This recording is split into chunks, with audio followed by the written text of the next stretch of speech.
video tentang PPL siklus kedua, materinya pemisahan campuran teknik filtrasi. Seperti apa ya itu? Nah, untuk pesertanya adalah peserta didik dari SMK Ar-Rahma Mandiri Indonesia, kelas 10 jurusan ATLM. Jika penasaran, yuk cekidot. Waalaikumsalam warahmatullahi wabarakatuh. Bagaimana kabar kalian hari ini? Baik. Alhamdulillah. Sebelum pembelajaran ini dimulai, alangkah baiknya jika kita berdoa terlebih dahulu. Silahkan ketua kelas dipimpin doanya.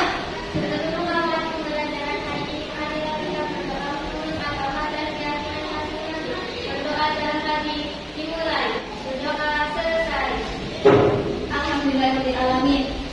Apakah hari ini ada yang hadir? Ya, sebelum pembelajarannya dimulai, supaya kita lebih semangat lagi dan lebih semangat lagi, Bu Zia akan mengeluarkan jargon kita ya. Kelas 10 Jaya. Kelas 10 ATLM Luar biasa. Tepuk tangan untuk kita semua. Selanjutnya, nah ini Bu Zia memberikan beberapa gambar. Kira-kira masih ingat tidak pada pertemuan sebelumnya? Di gambar yang paling kanannya Bu Zia ini, paling kanannya Bu Zia ya. Di situ ada gambar apa? Kelapa baru. Oke, kelapa diparut. Kemudian yang di tengah, itu kelapa yang habis diparut tadi diapakan anak-anak? Diperas. Nah, kemudian di gambar yang paling kiri sendiri, itu ada gambar apa? Tes desain. Nah, kira-kira teknik pemisahan apa yang digunakan pada beberapa gambar di atas? Pintar sekali, teknik filtrasi. Kira-kira apa itu filtrasi? Siapa yang bisa menjawab? Ya, silakan kita. Filtrasi merupakan pemisahan campuran dengan penyaringan, merupakan cara paling sederhana didasarkan pada perbedaan ukuran partikel dan penyusun. Contohnya adalah memisahkan campuran air dan pasir. Ketika sudah tersaring, hasil filtrasi atau filtrat adalah air, sedangkan pasir akan tertinggal di kertas saring atau residu. Baik sekali.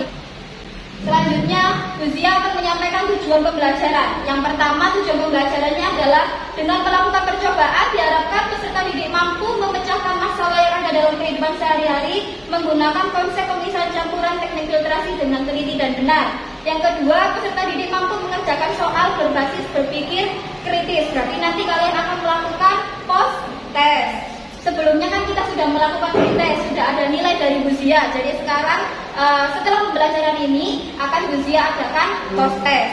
Untuk yang ketiga yaitu melalui kegiatan diskusi dan percobaan, peserta didik dapat menganalisis susunan bahan filtrasi yang paling efektif untuk pemisahan campuran dengan tepat. Berarti kira-kira hari ini kita akan melakukan apa, anak-anak? Praktek. Akan melakukan percobaan. Oke. Baik, kita ke orientasi masalah. Tadi Bu Zia sudah ambil air. Karena kemarin habis hujan, ya kemarin hujan kan ya, sore kemarin ya, sampai malam kita diguyur hujan, sampai tadi kelasnya kenapa? Air. Akhirnya efeknya apa? Sekarang tidak ada yang menggunakan sepatu ya. Oke. Di situ airnya yang tadi Bu Zia ambil itu sangat keruh. Oke, ya. Bisa dilihatkan Mas, di sini ada air yang keruh ya. Ini merupakan air habis dari Bu Zia ngambil dari air kerannya, sangat-sangat keruh. Nah, kira-kira ini ketika kalian ke kamar mandi, biasanya meskipun tidak hujan ya biasanya, apakah air dalam kamar mandi itu keruh? Iya. Ya, karena permasalahannya apa di situ? Ada yang bisa menjawab permasalahannya? Iya, silakan Cici. Bagaimanakah untuk mengatasi permasalahan air keruh supaya layak digunakan? Oke, tadi permasalahan yang dibilang oleh Cici adalah bagaimanakah solusinya? Bagaimanakah caranya? Intinya kita mencari cara supaya airnya yang ada di dalam kamar mandi, yang ada di dalam kan, yang ada di sumur itu tidak menjadi keruh lagi. Bagaimana solusinya? Nah, kalian sudah mulai berpikir kan ya, apa ya solusinya? Selanjutnya kita ke organisasi peserta didik. Sekarang silahkan kalian berkumpul dengan kelompoknya.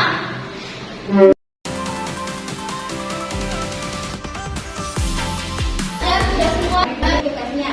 Nah, di sini juga Bu Zia sudah mengirimkan link Google Drive ya melalui HP di grup kelas kalian, silakan kalian buka. Selanjutnya adalah ke tahap penyelidikan.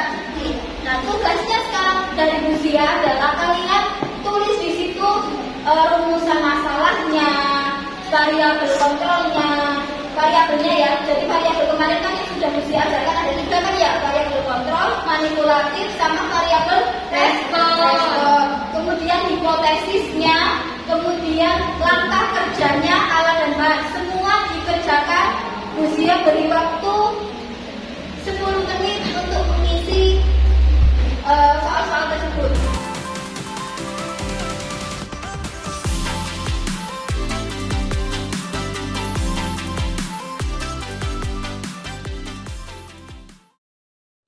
Kelompok 1 kira-kira rumusan masalahnya apa, Nak?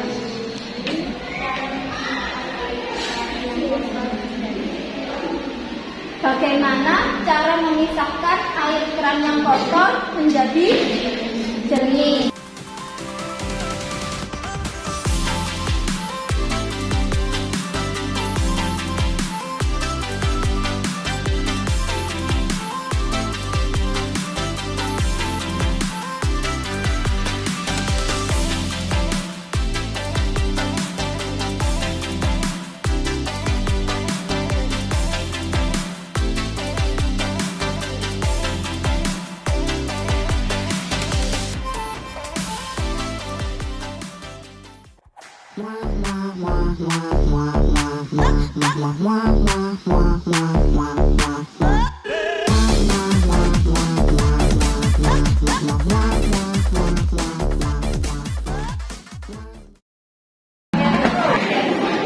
Kelompok 1 sudah semua? Sudah. Kelompok 2?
Nah, sekarang waktunya untuk menyajikan hasil karya. Silakan kelompok mana nih yang mau mempresentasikan? Oke, kelompok berapa yang mau tampil? 3. Oke, silakan beri tepuk tangan untuk kelompok 3 karena mau tampil terdepan. Assalamualaikum warahmatullahi wabarakatuh. Waalaikumsalam warahmatullahi wabarakatuh. Kami dari kelompok 3 akan mempresentasikan hasil kesimpulan dari menjadikan air atau filtrasi. Hasil pemeriksaan pada air kotor, keadaan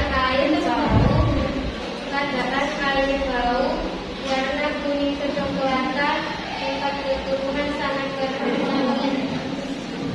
Anda benar saya.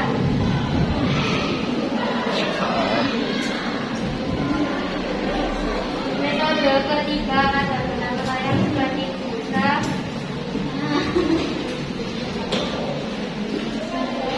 Metode kedua tidak ada.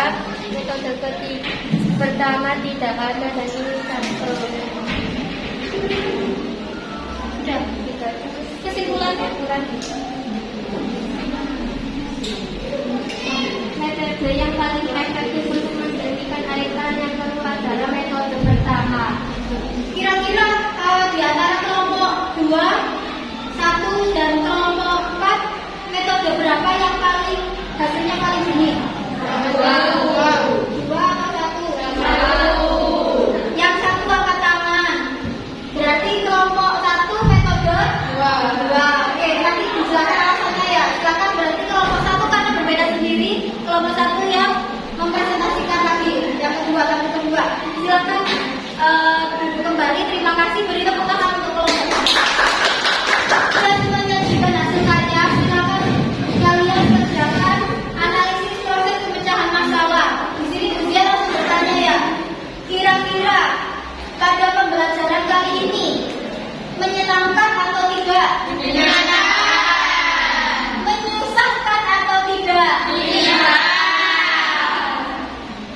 Nah, kira-kira kalau pembelajaran ke depannya kita seperti ini, kalian mau nggak? Mau. Oke. Kemudian tadi kalian mencari solusinya melalui apa? Melalui literasi kah atau melalui menebak-menebak, menganalisis atau bagaimana? Fenomena tadi. Menganalisis dari hasil kita bisa membuat kesimpulan. Nak, pada pertemuan hari ini kesimpulannya apa kira-kira? Nak, akan jalan.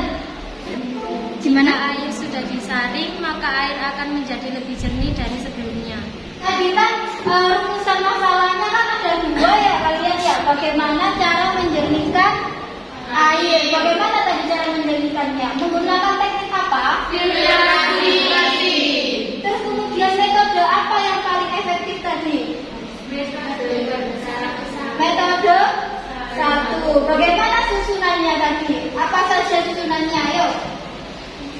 Kelapa, pasir, kerikil kecil, kerikil sedang, bata, arang, tawas. Oke, berarti dari yang paling atas adalah tawas. Nah ini ya, di sini ada metode 1, metode 2, metode 3. Kira-kira kalian sama nggak dengan yang Buzia ancang-ancangkan ini? Sama. Oke. Berarti kesimpulannya adalah berdasarkan hasil percobaan dapat disimpulkan bahwa air keruh pada keran atau air sumur atau air kamar mandi itu dapat dijernihkan menggunakan teknik filtrasi dengan memanfaatkan bahan dan alat yang terjauh pada lingkungan sekitar. Kesimpulan yang kedua adalah metode yang paling efektif untuk menjernihkan adalah metode 1 dengan susunan bahan yang tadi sudah kalian sebutkan ya. Nah, kenapa Bu kok tadi ada yang berbeda dari kelompok 1? Nah, itu alasannya bisa jadi karena pada saat membuka tutup botolnya itu terlalu dibuka semuanya atau bagaimana juga bisa mempengaruhi, atau susunannya juga bisa mempengaruhi, maksudnya itu banyaknya ya, mungkin terlalu banyak pasirnya atau terlalu banyak apanya itu juga mempengaruhi. Ini alasannya untuk tawas. Mengapa kok tawas itu ditaruh di paling atas? Karena tawas itu untuk menggumpalkan kotoran pada proses penjernihan air. Kemudian yang kedua arang. Arang itu sebagai karbon aktif atau penyerap kotoran dalam proses penyaringan atau penjernihan air dan menghilangkan bau. Tadi kalian sudah membau nggak? Ada baunya nggak? Tidak ada ya. Kemudian bata. Bata itu sebagai penyaring kotoran yang kasar. Selanjutnya kerikil, itu juga untuk menyaring kotoran yang ukurannya sedang. Pasir, kotoran halus, tapi jika terlalu banyak pasirnya juga tidak bagus ya. Makanya tadi disamakan semua ya, ukurannya. Mungkin tadi ada yang menyendok terlalu munjung atau bagaimana, kan itu juga mempengaruhi ya. Sabut kelapa menyaring kotoran halus yang lolos saat melewati saringan pasir. Jadi semuanya itu saling berurutan seperti itu. Ada yang ingin ditanyakan untuk pertemuan hari ini? Tidak ada. Baik. Kalian lawan poste. Silakan semuanya dibereskan, ditaruh di depan semuanya. Kemudian kembali ke tempat duduknya semula.